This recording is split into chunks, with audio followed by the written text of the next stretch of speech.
ZEE5 ಇರುವಾಗ ನೀವು ನಿಮ್ಮ ನೆಚ್ಚಿನ ಶೋಗಳನ್ನ ಎಂದಿಗೂ ಮಿಸ್ ಮಾಡಿಕೊಳ್ಳುವುದಿಲ್ಲ. ಅದು ಸಂಪೂರ್ಣ ಉಚಿತವಾಗಿ. ತುಳಸಿಯವರೇ, ನನ್ನ ಮನಸ್ಸಲ್ಲಿ ಒಂದು ಪ್ರಶ್ನೆ ಕೊರಿತಾ ಇತ್ತು. ನಿಮ್ಮನ್ನು ಕೇಳೋದೋ ಬೇಡವೋ ಗೊತ್ತಿಲ್ಲ. ಹಾಗಂತ ಸುಮ್ಮನಿದ್ಬಿಡೋಕ್ಕೂ ಮನಸ್ಸೊಪ್ತಿಲ್ಲ. ಅಷ್ಟು ಹುಷಾರಿಲ್ದಿದ್ರೂ ನೀವು ಮನೆಯಿಂದ ಆಚೆ ಹೋದ್ರಿ. ರೋಡಲ್ಲಿ ಅಷ್ಟೆಲ್ಲ ವೆಹಿಕಲ್ಸ್ ಜೋರಾಗಿ ಬರ್ತಾಯಿದ್ರು. ನೀವು ಜಗತ್ತೇ ಮರ್ತಿರೋ ಥರ ನಡ್ಕೊಂಡು ಹೋಗ್ತಾ ಇದ್ರಿ. ಅಷ್ಟೊಂದು ನೋವಾಗುವಂಥ ಮಾತು ಮನೆಯಲ್ಲಿ ಏನು ಬಂದಿರುತ್ತೆ ಅಂತ ನನಗೆ ಅರ್ಥ ಆಗ್ತಿಲ್ಲ. ಫಸ್ಟ್ ಆಫ್ ಆಲ್ ಕೆಲ್ಸಕ್ಕೆ ಹೋಗೋದೇ ಬೇಡ ಅಂದೆ, ಆದರೆ ಅದು ನೀನು ಕೇಳದೆ ಹೋದೆ. ಸಾಲದು ಅಂತ ಅವ್ರ ಜೊತೆ ಮಾರ್ಕೆಟು ಪಿಕ್ನಿಕ್ ಅಂತ ಸುತ್ತಾ ಇದೆಯಲ್ಲ.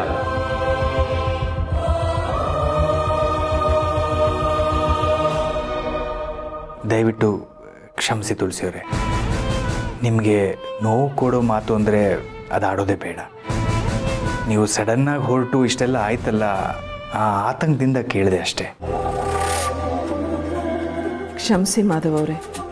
ಪಾಪು ಏನು ಮಾತಾಡ್ದ ಅಂತ ಹೇಳಿದ್ರೆ ನಿಮ್ಮ ಮನಸ್ಗೂ ನೋವಾಗತ್ತೆ. ಅದಕ್ಕೆ ನಿಮ್ಗೇನು ಹೇಳೋಕ್ಕಾಗ್ತಿಲ್ಲ ನನಗೆ. ಕ್ಷಮಿಸಿ. ಒಂದೊಂದು ಕ್ಷಣ ಲೈಫಲ್ಲಿ ತುಂಬ ನೋವಾಗ್ಬಿಡುತ್ತೆ. ನಮ್ಮ ಹತ್ತಿರದವರೇ ನಮ್ಮನ್ನು ಅರ್ಥ ಮಾಡ್ಕೊಳ್ತಿಲ್ವೇನೋ ಅನಿಸುತ್ತೆ.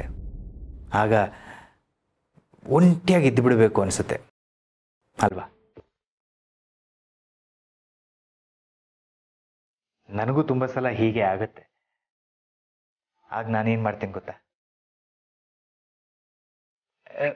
ನಿಮಗೆ ರಾಮನಾಥ್ ನಗರದಲ್ಲಿ ಒಂದು ಗುಡ್ಡ ಇದೆಯಲ್ಲ, ನಾನು ಅಲ್ಲಿಗೆ ಹೋಗ್ತೀನಿ. ಅಲ್ಲಿಂದ ನಿಂತು ನೋಡಿದ್ರೆ ಸುತ್ತಮುತ್ತ ಇರೋ ಮನೆಗಳು, ಜನರು ಎಲ್ಲ ಸಣ್ಣದಾಗಿ ಕಾಣ್ತಾರೆ. ಹಾಗೆ ಅಲ್ಲಿರೋ ಎಷ್ಟೋ ಜನರ ಮಧ್ಯೆ ನನ್ನ ಸಮಸ್ಯೆನೂ ಚಿಕ್ಕದನಿಸುತ್ತೆ. ಹೀಗೆ ಮನಸ್ಸಿಗೆ ಸಮಾಧಾನ ಕೊಡೋ ಯಾವುದಾದ್ರೂ ಜಾಗಕ್ಕೋ ಯಾವುದಾದ್ರೂ ವ್ಯಕ್ತಿಗಳ ಹತ್ರನೋ ಹೋಗಿ ನಮ್ಮ ಮನಸ್ಸು ಹಗರ ಮಾಡ್ಕೋಬೇಕು ತುಳಸಿಯವರೇ. ಹೀಗೆ ನಮಗೆ ನಾವೇ ನೋವು ಕೊಟ್ಕೊಳ್ಳೋ ಕೆಲಸಕ್ಕೆ ಕೈ ಹಾಕಬಾರ್ದು. ನೋಡಿ, ಜೀವ ಕೊಡೋದು ದೇವರ ಕೆಲಸ. ಅದನ್ನ ಜೋಪಾನ ಮಾಡೋದು ನಮ್ಮ ಕೆಲಸ ಅಲ್ವಾ ತುಳಸಿಯವರೇ? ಮತ್ತೆ ಯಾವಾಗಾದರೂ ನಿಮಗೆ ನೋವಾದರೆ ನನಗೆ ಫೋನ್ ಮಾಡಿ, ನಾನೇ ಬಂದು ನಿಮ್ಮನ್ನು ಅಲ್ಲಿ ಕರ್ಕೊಂಡು.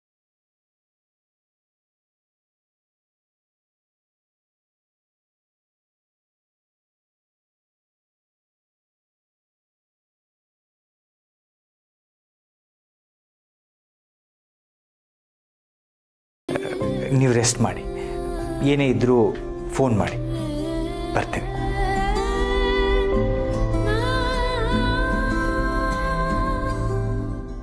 ZEE5 ಆಪ್ ಡೌನ್ಲೋಡ್ ಮಾಡಿ ಎಲ್ಲಾ ಸಂಚಿಕೆಗಳನ್ನು ಸಂಪೂರ್ಣ ಉಚಿತವಾಗಿ ನೋಡಿ.